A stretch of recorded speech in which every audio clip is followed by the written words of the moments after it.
എല്ലാവർക്കും നമസ്കാരം. പുതിയൊരു സെഷനിലേക്ക് ഏവർക്കും സ്വാഗതം.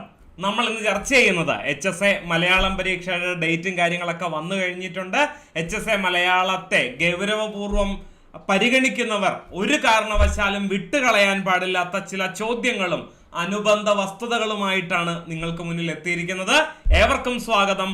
ആവർത്തിക്കപ്പെടുന്ന ചോദ്യങ്ങളിലേക്ക് ഒന്നാമത്തെ ചോദ്യം ഇതാണ്. ഉത്തരം നിങ്ങൾക്ക് പറയാൻ സാധിക്കുമോ എന്ന കാര്യം കൂടി നിങ്ങൾ കമന്റ് ചെയ്യാൻ മറക്കരുത്. ആദ്യത്തെ ചോദ്യം, ഇന്നത്തെ സെഷനിലെ ആദ്യത്തെ ചോദ്യം ഇതാണ്. 1917 ഏത് പേരിലാണ് ഉള്ളൂർ രാമചരിതത്തിലെ ആദ്യത്തെ 30 പടലം പ്രസാധനം ചെയ്തത്?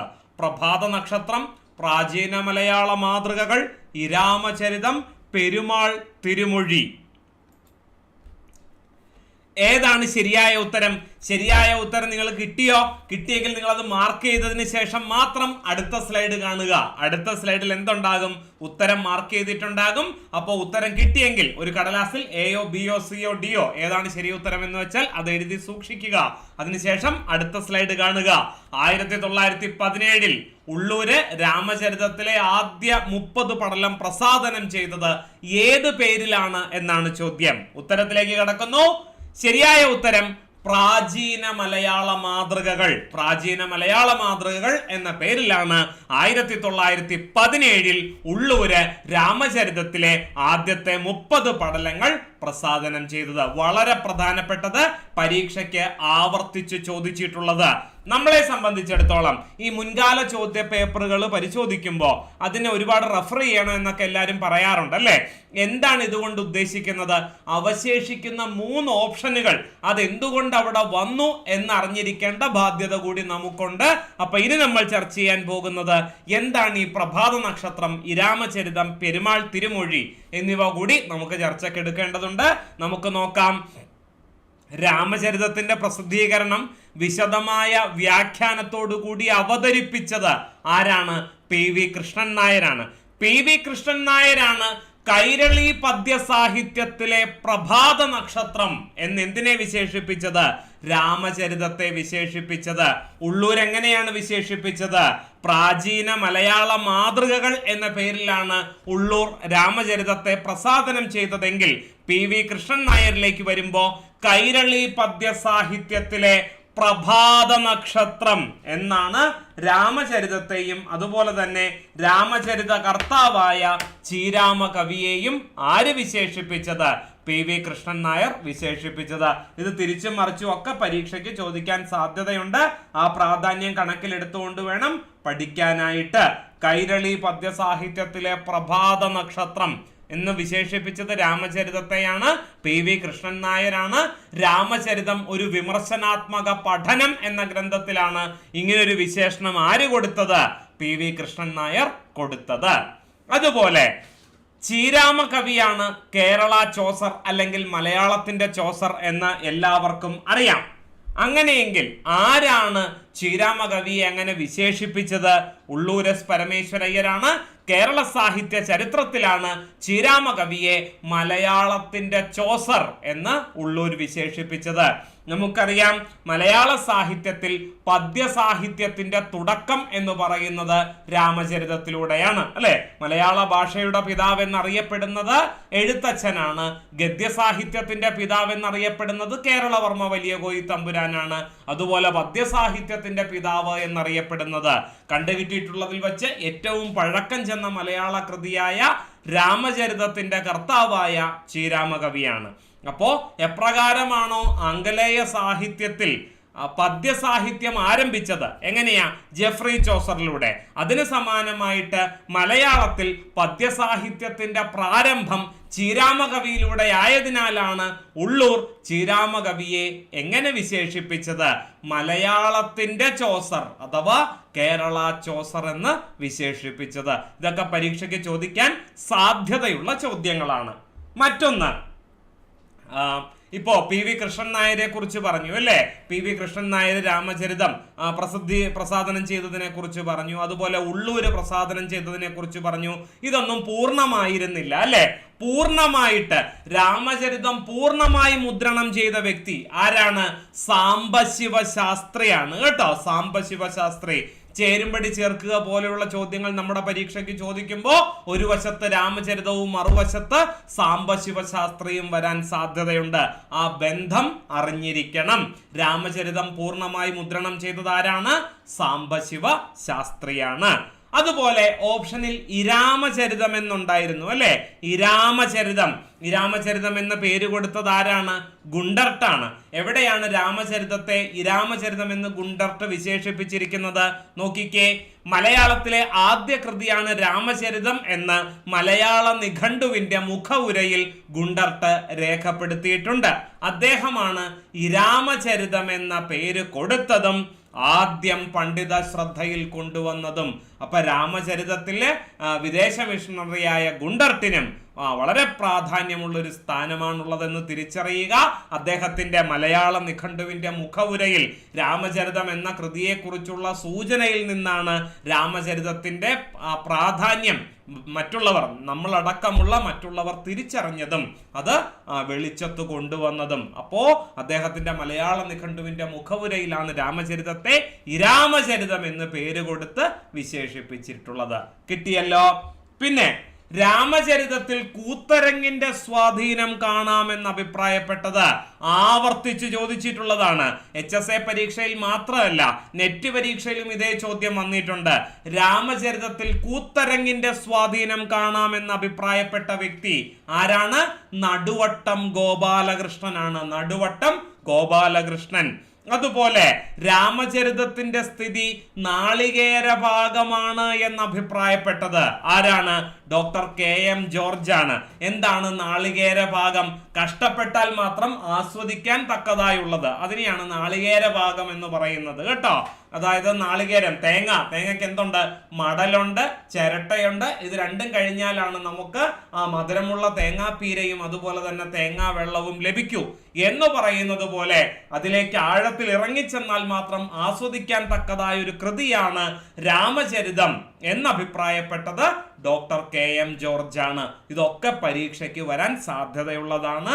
സമീപകാലത്ത് നടന്ന നമ്മുടെ പരീക്ഷകളിൽ ചോദിച്ചിട്ടുള്ള രാമചരിതവുമായി ബന്ധപ്പെട്ട് ചോദിച്ചിട്ടുള്ള പരമാവധി പോയിന്റുകൾ ഈ ഒരു ഭാഗത്ത് ഉൾപ്പെടുത്താൻ സാധിച്ചു എന്ന വിശ്വാസത്തോടു കൂടി അടുത്ത ചോദ്യത്തിൽ ഒരു കാര്യം കൂടി ഉണ്ടായിരുന്നു. നമ്മുടെ ഓപ്ഷനിൽ പെരുമാൾ തിരുമൊഴി ഉണ്ടായിരുന്നു അല്ലെ. എന്താണ് പെരുമാൾ തിരുമൊഴി? കേരളത്തിലുണ്ടായ ആദ്യ രാമായണ ഭാഗമാണ് പെരുമാൾ തിരുമൊഴി. രണ്ടാം ചേര സാമ്രാജ്യ സ്ഥാപകനായ കുലശേഖരയാഴ്വാരുടെ തമിഴ് കൃതിയായ പെരുമാൾ തിരുമൊഴിയിലെ രാമായണ സംഗ്രഹം കേട്ടോ, അത് വളരെ പ്രധാനപ്പെട്ടതാണ്. കേരളത്തിലുണ്ടായ ആദ്യത്തെ രാമായണം രാമചരിതമല്ല, പെരുമാൾ തിരുമൊഴിയാണെന്ന കാര്യം ഓർത്തുവെക്കുക. അടുത്ത ചോദ്യത്തിലേക്ക് പോകുന്നു. ഉത്തരം എഴുതാൻ തയ്യാറായിക്കൊള്ളുക. നളചരിതത്തിലെ സാഹിത്യം, അരങ്ങ്, സംഗീതം എന്നീ സമസ്ത മേഖലകളെയും സ്പർശിച്ചെഴുതിയ വ്യാഖ്യാനം, കൈരളി വ്യാഖ്യാനം ആരാണ് രചിച്ചത്? അയ്മനം കൃഷ്ണ കൈമളാണോ? കലാമണ്ഡലം കേശവനാണോ? AR രാജരാജവർമ്മയാണോ? പന്മന രാമചന്ദ്രൻ നായരാണോ? നളചരിതത്തിന് കൈരളി വ്യാഖ്യാനം എന്ന വ്യാഖ്യാനം രചിച്ച വ്യക്തി ഇവരിൽ ആര്? ഉത്തരം മാർക്ക് ചെയ്തോളൂ. ഞാനിതാ പറയാൻ പോകുന്നു. ശരിയായ ഉത്തരം കൈരളി വ്യാഖ്യാനം രചിച്ചത് പന്മന രാമചന്ദ്രൻ നായരാണ്. പന്മന രാമചന്ദ്രൻ നായരാണ് ശരിയായ ഉത്തരം. നളചരിതത്തിലെ സമസ്ത വശങ്ങളെയും അധികരിച്ചുകൊണ്ട് ഒരു ഗംഭീര വ്യാഖ്യാനം തയ്യാറാക്കിയ വ്യക്തി പന്മന രാമചന്ദ്രൻ നായരാണ്. അങ്ങനെയാണെങ്കിൽ പന്മന മാത്രമാണോ നളചരിതത്തിന് വ്യാഖ്യാനം എഴുതിയിട്ടുള്ളത്? തീർച്ചയായുമല്ല. നളചരിതത്തിന് ഒരുപാട് വ്യാഖ്യാനങ്ങൾ ഉണ്ടായിട്ടുണ്ട്. പ്രധാനപ്പെട്ടത് നമുക്കൊന്ന് പരിശോധിക്കാം. അയ്മനം കൃഷ്ണ കൈമൾ രചിച്ച നളചരിത വ്യാഖ്യാനത്തിന്റെ പേരെന്താണ്? നളചരിത സന്ദേശം എന്നാണ് കേട്ടോ. കലാമണ്ഡലം കേശവനാണ് കുവലയ വിലോചനെ എന്ന പേരിൽ നളചരിത വ്യാഖ്യാനം എഴുതിയിട്ടുള്ളത്. AR രാജരാജവർമ്മയുടെ നളചരിത വ്യാഖ്യാനം എല്ലാവർക്കും അറിയാവുന്നതാണ്. എന്നാലും സൂചിപ്പിക്കുന്നു, കാന്താരതാരകം അല്ലെ. കാന്താരതാരകം ഒരുതരം വെങ്കല ഭാഷയാണ് നളചരിതത്തിൽ കാണാനാകുക എന്നൊക്കെയുള്ള അഭിപ്രായം നമുക്ക് കാണാൻ സാധിക്കുന്നത് AR രാജരാജവർമ്മയുടെ നളചരിത വ്യാഖ്യാനമായ കാന്താര താരകത്തിലാണ്. അതുപോലെ കുട്ടിക്കൃഷ്ണമാരാർ രചിച്ചിട്ടുള്ള നളചരിതത്തെ അടിസ്ഥാനപ്പെടുത്തി കുട്ടിക്കൃഷ്ണമാരാർ രചിച്ചിട്ടുള്ള കൃതിയുടെ പേര് എന്താണ്? നളചരിതത്തിലൂടെ എന്നാണ്. നളചരിതത്തിലൂടെ എന്ന ഗ്രന്ഥം രചിച്ചത് കുട്ടിക്കൃഷ്ണമാരാർ. കിട്ടിയല്ലോ. അടുത്ത ചോദ്യത്തിലേക്ക് പോകാം. ചോദ്യം ഇതാണ്. പ്രസ്താവനാ ചോദ്യങ്ങൾ സമീപകാലത്ത് ഉദ്യോഗാർത്ഥികളെ കൺഫ്യൂഷൻ ആക്കുന്ന, ബുദ്ധിമുട്ടിലാക്കുന്ന ഒരു ചോദ്യ വിഭാഗമാണ് പ്രസ്താവനാ ചോദ്യങ്ങൾ. നമുക്കൊന്ന് പരിശോധിക്കാം. ഇതിലെ ശരിയായ പ്രസ്താവന കണ്ടെത്താനാണ് ചോദ്യം. എ, കേരള ശാകുന്തളം എന്ന ശാകുന്തള പരിഭാഷ കൂടാതെ AR വിവർത്തനം ചെയ്ത കാളിദാസന്റെ മറ്റൊരു നാടകമാണ് മാളവികാഗ്നിമിത്രം. ഇതാണ് ഒന്നാമത്തെ പ്രസ്താവന. പ്രസ്താവന 2, ഒരു വ്യക്തിയുടെ ജീവചരിത്രം പ്രമേയമായി മലയാളത്തിലുണ്ടായ ആദ്യ നാടകം രചിച്ചത് പൂജപ്പുര കൃഷ്ണൻ നായരാണ്. മന്നത്ത് പത്മനാഭന്റെ എന്റെ ജീവിത സ്മരണകൾ എന്ന കൃതിയാണ് അദ്ദേഹം നാടകമാക്കിയത്. അങ്ങനെ ചരിത്രത്തിൽ ആദ്യമായി ജീവചരിത്രം നാടകമായത് മന്നത്ത് പത്മനാഭന്റേതാണ് എന്നാണ് രണ്ടാമത്തെ പ്രസ്താവന. മൂന്നാമത്തെ പ്രസ്താവനയിലേക്ക് കടന്നാൽ കണ്ടത്തിൽ വർഗീസ് മാപ്പിള പരിഭാഷപ്പെടുത്തിയ നാടകമാണ് കലഹിനി ദമനകം. ഇത് മൂന്നാമത്തെ പ്രസ്താവന. നാലാമത്തെ പ്രസ്താവന ഇതാണ്. നിങ്ങൾ ആരെ കമ്മ്യൂണിസ്റ്റ് ആക്കി എന്ന നാടകം രചിച്ചത് AP അബ്ദുള്ളക്കുട്ടിയാണ്. ചോദ്യം, ഇതിലെ ശരിയായ പ്രസ്താവന ഏത് എന്നാണ്. 3 പ്രസ്താവനകൾ തെറ്റാണ്, ഒരെണ്ണം മാത്രമേ ശരിയുള്ളൂ. ഉത്തരം കിട്ടിയോ? ശരിയായ ഉത്തരം ഏതാണ്? ഞാൻ പറയാൻ പോകുന്നു. ശരിയായ ഉത്തരം കണ്ടത്തിൽ വർഗീസ് മാപ്പിള പരിഭാഷപ്പെടുത്തിയ നാടകമാണ് കലഹിനി ദമനകം. അതാണ് ശരിയായ പ്രസ്താവന. ബാക്കി 3 തെറ്റായ പ്രസ്താവനകളാണ്. നോക്കാം. AR രാജരാജവർമ്മയുമായി ബന്ധപ്പെട്ടതായിരുന്നു ഒന്നാമത്തത് അല്ലെ. ഒന്നാമത്തെ പ്രസ്താവന നോക്കിക്കേ. കേരള ശാകുന്തളം. കേരള ശാകുന്തളം എന്ന പേരിൽ ശാകുന്തളം പരിഭാഷപ്പെടുത്തിയത് ആറ്റൂർ കൃഷ്ണപിഷാരടിയാണ്.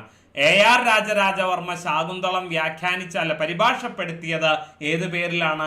മലയാള ശാകുന്തളം എന്ന പേരിലാണ്. പിന്നെ മാളവികാഗ്നിമിത്രത്തിന്റെ കാര്യം ശരിയാണ് കേട്ടോ. മാളവികാഗ്നിമിത്രവും AR രാജരാജവർമ്മ എന്ത് ചെയ്തിട്ടുണ്ട്? പരിഭാഷപ്പെടുത്തിയിട്ടുണ്ട്. അതുപോലെ ഭാഷാ ശാകുന്തളം എന്ന പേരിൽ ശാകുന്തളം പരിഭാഷപ്പെടുത്തിയത് ആരാണ്? വള്ളത്തോൾ നാരായണ മേനോനാണ്.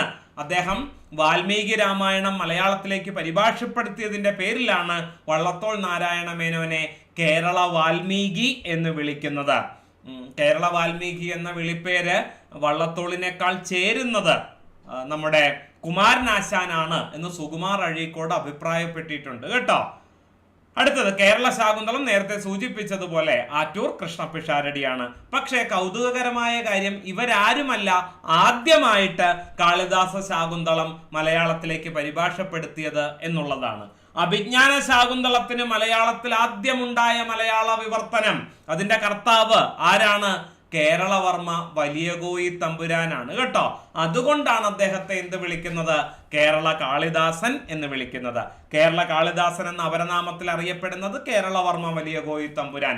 മലയാള ഗദ്യത്തിന്റെ പിതാവ് എന്ന അപരനാമത്തിൽ അറിയപ്പെടുന്നതും കേരളവർമ്മ വലിയ കോയി തമ്പുരാനാണ്. ഓക്കെ, അടുത്ത ചോദ്യത്തിലേക്ക് കടക്കുന്നതിന് മുൻപ് ബാക്കിയുള്ള പ്രസ്താവനകൾ തെറ്റാണല്ലോ. അപ്പൊ ആ തെറ്റായ പ്രസ്താവനകളെ കൂടി നമുക്കൊന്ന് ശരിയാക്കേണ്ടതുണ്ട്. ഒരു വ്യക്തിയുടെ ജീവചരിത്രം പ്രമേയമായി മലയാളത്തിലുണ്ടായ ആദ്യ നാടകം രചിച്ചത് പൂജപ്പുര കൃഷ്ണൻ നായർ തന്നെയാണ്. പക്ഷേ അത് മന്നത്ത് പത്മനാഭന്റെ എന്റെ ജീവിത സ്മരണകളല്ല അവിടെ പ്രമേയമാകുന്നത്. മന്നത്ത് പത്മനാഭന്റെ എന്റെ ജീവിത സ്മരണകൾ എന്ന ആത്മകഥയെ അടിസ്ഥാനപ്പെടുത്തിക്കൊണ്ടല്ല മലയാളത്തിൽ ആദ്യമായൊരു ജീവചരിത്രം നാടകമായത്. പിന്നെയോ സ്വദേശാഭിമാനി രാമകൃഷ്ണ പിള്ളയുടെ എന്റെ നാടുകടത്തൽ എന്ന ആത്മകഥ, ലക്ഷണയുക്തമായ ആദ്യ മലയാള ആത്മകഥ എന്ന വിളിപ്പേരിന് അർഹമായ എന്റെ നാടുകടത്തലാണ് ചരിത്രത്തിൽ ആദ്യമായി മലയാളത്തിൽ ഒരു ആത്മകഥ നാടകമാകുന്നത്. പിന്നെ കലഹിനി ദമനകത്തെ കുറിച്ച് പറഞ്ഞു, അത് ശരിയായ പ്രസ്താവനയാണ്. ടേമിംഗ് ഓഫ് ദി ഷ്രൂ അല്ലെ, ഷേക്സ്പിയറുടെ വിഖ്യാത നാടകം ടേമിംഗ് ഓഫ് ദി ഷ്രൂ, അതാണ് കണ്ടത്തിൽ വർഗീസ് മാപ്പിള കലഹിനി ദമനകം എന്ന പേരിൽ മലയാളത്തിലേക്ക് പരിഭാഷപ്പെടുത്തിയത്. ഓക്കെ, അടുത്തത് മറ്റൊരു കാര്യം കൂടി ഇതിനോട് കൂട്ടിച്ചേർക്കാനുണ്ട്. കൊച്ചിപ്പൻ തരകന്റെ അല്ലെ, കൊച്ചിപ്പൻ തരകന്റെ മറിയാമ്മ നാടകത്തെ കുറിച്ച് എല്ലാവരും കേട്ടിട്ടുണ്ടാകും. 1878 നാടകം രചിച്ചതെങ്കിലും 1903 പുസ്തക രൂപത്തിൽ ഇത് പ്രസിദ്ധീകൃതമായത്. കൊച്ചിപ്പൻ തരകനെ ഇങ്ങനെ ഒരു നാടകം എഴുതാൻ പ്രേരിപ്പിച്ചത് ആരാണ്? കണ്ടത്തിൽ വർഗീസ് മാപ്പിളയാണ്. അപ്പോ മലയാളത്തിലെ ആദ്യത്തെ സാമൂഹിക നാടകമായ മറിയാമ്മ നാടകത്തിന്റെ പിന്നിലും ആരുടെ സ്വാധീനമുണ്ട്? കണ്ടത്തിൽ വർഗീസ് മാപ്പിളയുടെ സ്വാധീനമുണ്ട്. അദ്ദേഹം തന്നെ രചിച്ചിട്ടുള്ള ചില ഒരു നാടകമാണ് എബ്രായക്കുട്ടി. ബൈബിൾ അല്ലെ, ബൈബിളിനെ അടിസ്ഥാനപ്പെടുത്തി കണ്ടത്തിൽ വർഗീസ് മാപ്പിള രചിച്ച നാടകമാണ് എബ്രായക്കുട്ടി. അതുപോലെ ഷേക്സ്പിയറിന്റെ വേറെയും നാടകങ്ങൾ അദ്ദേഹം മലയാളത്തിലേക്ക് വിവർത്തനം ചെയ്തിട്ടുണ്ട്. കിട്ടിയല്ലോ. പിന്നെ നിങ്ങൾ ആരെ കമ്മ്യൂണിസ്റ്റ് ആക്കി അല്ലെ, അങ്ങനെ ഒരു ഓപ്ഷനിൽ ഉണ്ടായിരുന്നല്ലോ. നിങ്ങൾ എന്നെ കമ്മ്യൂണിസ്റ്റ് ആക്കി എന്ന കൃതി ആരും തെറ്റിക്കാൻ സാധ്യതയില്ല. KPSCയുടെ രണ്ടാമത്തെ നാടകമാണ്. തോപ്പിൽ ഭാസിയാണ് അത് രചിച്ചത്. നിങ്ങൾ എന്നെ കമ്മ്യൂണിസ്റ്റ് ആക്കി. നിങ്ങൾ ആരെ കമ്മ്യൂണിസ്റ്റ് ആക്കി എന്ന കൃതി രചിച്ചത് ആരാണ്? സിവിക് ചന്ദ്രനാണ് കേട്ടോ. സിവിക് ചന്ദ്രൻ. ഞാനിപ്പോ കമ്മ്യൂണിസ്റ്റ് ആകും എന്ന കൃതിയുടെ കർത്താവ് P. കേശവദേവാണ്. നിങ്ങൾ എന്നെ കോൺഗ്രസ് ആക്കി എന്ന കൃതിയുടെ കർത്താവ് AP അബ്ദുള്ള കുട്ടിയാണ്. നിങ്ങൾ എന്നെ കമ്മ്യൂണിസ്റ്റ് അല്ലാതാക്കി എന്ന കൃതിയുടെ കർത്താവാകട്ടെ ജോർജ് നെല്ലായിയാണ്. കൺഫ്യൂഷൻ ആകാൻ സാധ്യതയുള്ളതാണ്. വളരെ വളരെ പ്രധാനപ്പെട്ടതാണ്. പരീക്ഷയ്ക്ക് ചോദിക്കാനുള്ള സാധ്യത വളരെ കൂടുതലാണ്. എഴുതി വച്ച് തന്നെ പഠിക്കുക, മാറിപ്പോകരുത്. ചോദിക്കാനുള്ള സാധ്യത വളരെ വളരെ കൂടുതലാണ്. ഓക്കെ, അടുത്ത ചോദ്യത്തിലേക്ക് കടക്കുന്നു. വീണ്ടും തെറ്റായ പ്രസ്താവന കണ്ടെത്താനാണ് ചോദ്യം. എ.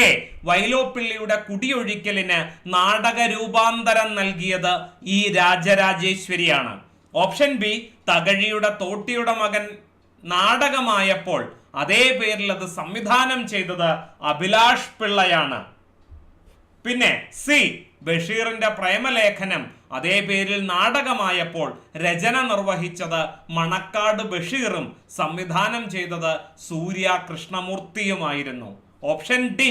ടാഗോറിന്റെ രചനകൾക്ക് ദൃശ്യാവിഷ്കാരം നൽകിയതിൽ മലയാളത്തിൽ പ്രമുഖനായ വ്യക്തിയാണ് G. ശങ്കരപ്പിള്ള. ഇതിലെ തെറ്റായ പ്രസ്താവന കണ്ടെത്താനാണ് ചോദ്യം. ഉത്തരം കിട്ടിയോ? ഏതാണ് ശരിയായ ഉത്തരം? ശരിയായ ഉത്തരം ഇതാണ്. ഓപ്ഷൻ ഡി ആണ്. ടാഗോറിന്റെ രചനകൾക്ക് ദൃശ്യാവിഷ്കാരം നൽകിയതിൽ പ്രമുഖൻ G. ശങ്കരപ്പിള്ളയല്ല, പിന്നെ ആരാണ്? കാവാലം നാരായണ പണിക്കരാണ് ശരിയായ ഉത്തരം. അപ്പൊ ഓപ്ഷൻ ഡി ആണ് നമ്മുടെ ചോദ്യത്തിന്റെ ശരിയായ ഉത്തരം. ടാഗോറിന്റെ രചനകൾക്ക് ദൃശ്യാവിഷ്കാരം നൽകിയത് കാവാലം നാരായണ പണിക്കരാണ്. ടാഗോറിന്റെ നാടകങ്ങളായ രാജ, നടീർ പൂജ, മുക്തധാര എന്നിവ ഭാരതീയ നാടക സംസ്കാരത്തോട് നീതി പുലർത്തിക്കൊണ്ട് അവതരിപ്പിക്കാൻ കാവാലം നാരായണ പണിക്കർക്ക് സാധിച്ചു. അതുപോലെ തന്നെ ടാഗോർ കവിതകളെ ആശ്രയിച്ചുകൊണ്ട് കാവാലം രചിച്ച നാടകത്തിന്റെ പേരാണ് അന്തര്യാമി എന്നുള്ളത്. അന്തര്യാമി കേട്ടോ, പ്രധാനപ്പെട്ടത്. പിന്നെ വിമൻസ് തിയേറ്ററിലേക്ക് വരികയാണെങ്കിൽ നിരീക്ഷ 1999 നിരീക്ഷ വിമൻസ് തിയേറ്റർ എന്ന പേരിൽ രജിസ്റ്റർ ചെയ്ത് പ്രവർത്തനം ആരംഭിച്ചതോടെ സ്ത്രീകൾ നടത്തുന്ന ആദ്യ തിയേറ്റർ എന്ന ബഹുമതിക്ക് നിരീക്ഷ അർഹമാവുകയാണ് ഉണ്ടായത്. സ്ത്രീകൾ തന്നെ കഥയും സംഭാഷണവും എഴുതി സ്ത്രീ തന്നെ കേന്ദ്ര കഥാപാത്രമായി സ്ത്രീകൾ സംവിധാനം ചെയ്ത നാടകങ്ങളാണ് അവതരിപ്പിക്കുക എന്ന് നിരീക്ഷയുടെ പ്രസിഡന്റായ രാജരാജേശ്വരി അഭിപ്രായപ്പെടുകയുണ്ടായി. ഈ രാജരാജേശ്വരിക്ക് മറ്റേ കുടിയൊഴിക്കലുമായി ബന്ധപ്പെട്ട ചോദ്യമാണ് കേട്ടോ ഇവിടെ വരുന്നത്. മുഖ്യധാരാ നാടകങ്ങളായ കുടിയൊഴിക്കൽ, പ്രവാചക, ആണുങ്ങളില്ലാത്ത പെണ്ണുങ്ങൾ, നിഴലുകളുടെ മാനം, പുനർജനി, ദി ട്രോൾ തുടങ്ങിയ നാടകങ്ങൾ നിരീക്ഷ രംഗത്ത് അവതരിപ്പിച്ചു കഴിഞ്ഞു. ഇതിന്റെ എല്ലാത്തിന്റെയും രചന നിർവഹിച്ചത് രാജരാജേശ്വരിയാണ്. സംവിധാനം ചെയ്തതോ നിരീക്ഷയുടെ സെക്രട്ടറിയായ സുധി ദേവയാനിയുമാണ്. 2009 ഭാരത് രംഗ് മഹോത്സവത്തിൽ ഇവരുടെ നാടകം, നിരീക്ഷയുടെ നാടകം അവതരിപ്പിക്കാൻ അവർക്ക് അവസരം ലഭിക്കുകയും ദേശീയ തലത്തിൽ നിരവധി തിയേറ്റർ ഫെസ്റ്റിവലുകളിൽ പങ്കെടുക്കാൻ അവസരം ലഭിക്കുകയും ചെയ്തിട്ടുണ്ട്. നിരീക്ഷ ഇന്ന് ആ നാടക സാഹിത്യത്തിന്റെ മുഖ്യധാരയിൽ എത്തി നിൽക്കുകയാണ് കേട്ടോ. അതിന്റെ ചുക്കാൻ പിടിക്കുന്നത് രാജരാജേശ്വരിയും സുധി ദേവയാനിയുമാണ്. വളരെ വളരെ പ്രധാനപ്പെട്ടത്. പിന്നെയോ ഇന്നത്തെ ചർച്ചയിലെ അവസാന ചോദ്യത്തിലേക്ക് കടക്കുന്നു. തെക്കൻ പാട്ടുകളുടെ നടുനായകം എന്ന് മഹാകവി ഉള്ളൂർ വിശേഷിപ്പിച്ച പാട്ടുകൃതി തന്നിട്ടുള്ളതിൽ ഏതാണ്? തെക്കൻ പാട്ടുകളുടെ നടുനായകം എന്ന് വിശേഷിപ്പിക്കാവുന്ന കൃതി എന്ന് ഉള്ളൂർ വിശേഷിപ്പിച്ച കൃതി കന്നഡിയാൻ പാട്ടാണോ, ഉലകുടപ്പെരുമാൾ പാട്ടാണോ, അഞ്ചു തമ്പുരാൻ പാട്ടാണോ, രാമകഥാ പാട്ടാണോ? തെക്കൻ പാട്ടുകളുടെ നടുനായകം എന്ന് വിശേഷിപ്പിക്കാവുന്നത്? ഉത്തരം കിട്ടിയോ? എല്ലാവർക്കും അറിയാവുന്നതാണ്, പല പരീക്ഷകളിൽ ചോദിച്ചിട്ടുള്ളതാണ്. ശരിയായ ഉത്തരം ഏതാണ്? രാമകഥാപാട്ടാണ് കേട്ടോ. അയ്യപ്പിള്ള ആശാന്റെ രാമകഥാപാട്ട് എന്ന കൃതിയാണ് തെക്കൻ പാട്ടുകളുടെ നടുനായകം വഹിക്കുന്നത് എന്ന് അഭിപ്രായപ്പെട്ടത് ഉള്ളൂർ എസ് പരമേശ്വരയ്യരാണ്. രാമകഥാപാട്ടിനെ കുറിച്ച് പറയുമ്പോ അയ്യപ്പിള്ള ആശാന്റെ രാമകഥാപാട്ട് കോവളം കൃതികളിൽ ഒന്നാണ്. ജനകീയ ഗാന മഹാകാവ്യം എന്നറിയപ്പെടുന്നു. അതിന് ഭാഷാപരിമളം എന്ന വ്യാഖ്യാനം എഴുതിയത് വളരെ വളരെ പ്രധാനപ്പെട്ടത്, നെറ്റ് സെറ്റ് പരീക്ഷകളിലൊക്കെ ചോദ്യം വന്നിട്ടുണ്ട്, വളരെ പ്രധാനപ്പെട്ടത് ഡോക്ടർ PK നാരായണ പിള്ളയാണ്. അയ്യപ്പിള്ള ആശാന്റെ രാമകഥാപാട്ടിന് ഭാഷാപരിമളം എന്ന വ്യാഖ്യാനം എഴുതിയിട്ടുള്ളത് ഡോക്ടർ PK നാരായണ പിള്ളയാണ്. മറക്കരുത്, മിക്കവാറും തന്നെ പരീക്ഷയ്ക്ക് ചോദിച്ചിട്ടുള്ള ചോദ്യമാണ്. കുറച്ച് വിശദാംശങ്ങൾ കൂടി പറഞ്ഞുകൊണ്ട് അവസാനിപ്പിക്കുന്നു. മഹാകവി ഉള്ളൂർ തെക്കൻ പാട്ടുകളുടെ നടുനായക സ്ഥാനം കൽപ്പിക്കുന്ന കൃതിയാണ് രാമകഥാപാട്ട്. കോവളത്തിനടുത്തുള്ള ആവാടുതുറയിലെ അയ്യപ്പിള്ളി ആശാനാണ് രാമകഥാപാട്ടിന്റെ കർത്താവ്. 14 മുതൽ 17 വരെ ശതകങ്ങൾക്കിടെ ആയിരിക്കാം രാമകഥാപാട്ടിന്റെ കാലം എന്നാണ് പണ്ഡിതന്മാർ അഭിപ്രായപ്പെടുന്നത്. കവനരീതി കൊണ്ട് കണ്ണശ്ശന് പിന്നീടാണത്രേ അയ്യപ്പിള്ള ആശാന്റെ കാലം. കൊല്ലം 7-ാം നൂറ്റാണ്ടാണ് രാമകഥാപാട്ടിന്റെ സ്ഥാനം എന്ന് ഉള്ളൂർ കേരള സാഹിത്യ ചരിത്രത്തിൽ അഭിപ്രായപ്പെടുകയും ചെയ്തിട്ടുണ്ട്. ഇനി പ്രമേയത്തിലേക്ക് കടന്നാലോ? രാമചരിതത്തിൽ എന്ന പോലെ യുദ്ധകാണ്ഡത്തിന് തന്നെയാണ് ഇവിടെ പ്രാധാന്യം. രാവണവധത്തോടെയാണ് രാമകഥാപാട്ട് അവസാനിക്കുന്നത്. രാമകഥാപാട്ട് എഴുതിയ അയ്യപ്പിള്ള ആശാൻ അറിയപ്പെടുന്നത് കേരള ഹോമർ എന്നാണ്. ഹോമറിനെ നമുക്കറിയാം, ഗ്രീക്ക് ഇതിഹാസങ്ങളായ ഇലിയഡും ഒഡീസിയും എഴുതിയ വ്യക്തിയാണ്. അപ്പോ ഗ്രീക്ക് ഇതിഹാസങ്ങൾക്ക് തുല്യമായി രാമായണ കഥയ്ക്ക് ഇതിഹാസത്തിന്റെ മാനം നൽകിയതിന്റെ പേരിലാണ് അയ്യപ്പിള്ള ആശാനെ എന്ത് വിളിക്കുന്നത്? കേരള ഹോമർ എന്ന് വിളിക്കുന്നത്. വളരെ പ്രധാനപ്പെട്ടത് കേട്ടോ. പിന്നെ വാൽമീകി രാമായണത്തെയാണ് രാമകഥാപാട്ടിൽ മാതൃകയാക്കുന്നതെങ്കിലും ചിലയിടത്ത് വ്യതിയാനം വരുത്തുകയും കമ്പരാമായണത്തിൽ നിന്നുള്ള പാതാള രാവണ കഥ പോലെ ചില ഭാഗങ്ങൾ കൂട്ടിച്ചേർക്കുകയും ചെയ്തിട്ടുണ്ട്. ആര്? അയ്യപ്പിള്ള ആശാൻ. 279 വിരുത്തവും 3163 പാട്ടുകളുമുള്ള രാമകഥാപാട്ട് ഭക്തിയല്ല, ബഹുജനങ്ങൾക്ക് രസം പകർന്നു കൊടുക്കുകയാണ് ഈ കൃതിയുടെ ലക്ഷ്യം. അല്ലെ, ഭക്തിയുടെ ഉത്തുംഗ പദത്തിൽ എത്തിക്കുക എന്ന ലക്ഷ്യത്തോടു കൂടി രചിക്കപ്പെട്ട കൃതി പിന്നീടുണ്ടായവയാണ്. നമ്മുടെ കണ്ണശ്ശ രാമായണത്തിലേക്ക് കടക്കുമ്പോൾ, അല്ലെങ്കിൽ ചെറുശ്ശേരിയുടെ കൃഷ്ണഗാഥയിലേക്കൊക്കെ കടക്കുമ്പോൾ അവിടെയാണ് രസം പകർന്നു കൊടുക്കൽ എന്നതിനേക്കാൾ ഉപരി ജനതയുടെ മനസ്സിൽ ഭക്തിക്കൊരു സ്ഥാനം നേടിക്കൊടുക്കുക എന്ന ലക്ഷ്യത്തോടെ എഴുതപ്പെട്ട കൃതികൾ. അയ്യപ്പിള്ള ആശാന്റെ രാമകഥാപാട്ട് പക്ഷേ അങ്ങനെയല്ല. ഇവിടെ ബഹുജനങ്ങൾക്ക്, അല്ലെ, മാസ് ഓഡിയൻസിന് രസം പകർന്നു കൊടുക്കുക എന്ന ഉദ്ദേശത്തോടെ എഴുതപ്പെട്ട കൃതിയാണ്. പിന്നെ വില്ലടിച്ചാൻ പാട്ട് പോലെ ചന്ദ്രവളയം എന്ന വാദ്യോപകരണത്തിന്റെ പ്രയോഗത്തോടെ വിഷ്ണു ക്ഷേത്രങ്ങളിൽ അയ്യപ്പിള്ള ആശാന്റെ രാമകഥാപാട്ട് പാടി വന്നിരുന്നു. പിന്നെ പാട്ട് പ്രസ്ഥാനത്തിൽ പറഞ്ഞിരിക്കുന്നത് പോലെ എതുകയും മോനയും അന്ത്യപ്രാസവും എല്ലാം ഇതിൽ അനായാസമായി തന്നെ പ്രയോഗിച്ചിട്ടുണ്ട്. പക്ഷേ പാട്ടിന്റെ എല്ലാ ലക്ഷണങ്ങളും ഇവിടെ ഒത്തിണങ്ങിയിട്ടുണ്ടോ? ഇല്ല. വളരെ പ്രധാനപ്പെട്ടത് ദ്രമിഡ സംഘാതാക്ഷരം എന്ന് പറയുന്നിടത്ത്, അല്ലെ, ലീലാതിലകത്തിൽ പാട്ടിന്റെ ലക്ഷണം ആരംഭിക്കുന്നത് തന്നെ ദ്രമിഡ സംഘാതാക്ഷര നിബദ്ധം എന്ന് പറഞ്ഞുകൊണ്ടാണ്. അതിനെ ഉല്ലംഘിച്ചുകൊണ്ട് സംസ്കൃതാക്ഷരങ്ങൾ നമുക്ക് എവിടെ കാണാൻ സാധിക്കുന്നു? രാമകഥാപാട്ടിൽ കാണാൻ സാധിക്കുന്നു. ഇനിയും ഒരുപാട് വിശേഷങ്ങൾ നമുക്ക് പറയാനുണ്ട്. പക്ഷെ സമയം പരിമിതമായതുകൊണ്ട് ഇന്നത്തെ സെഷൻ ഇവിടെ അവസാനിപ്പിക്കുന്നു. നിങ്ങൾക്ക് ഈ ക്ലാസ് പ്രയോജനപ്പെട്ടിട്ടുണ്ടെങ്കിൽ ആ കാര്യം തീർച്ചയായിട്ടും കമന്റ് ചെയ്യുക.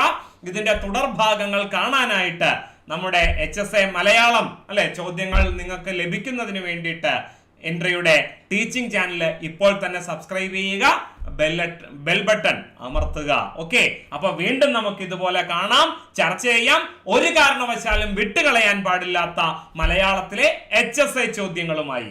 അപ്പോ ഇന്നത്തേക്ക് അവസാനിപ്പിക്കുന്നു. എല്ലാവർക്കും നന്ദി, നമസ്കാരം.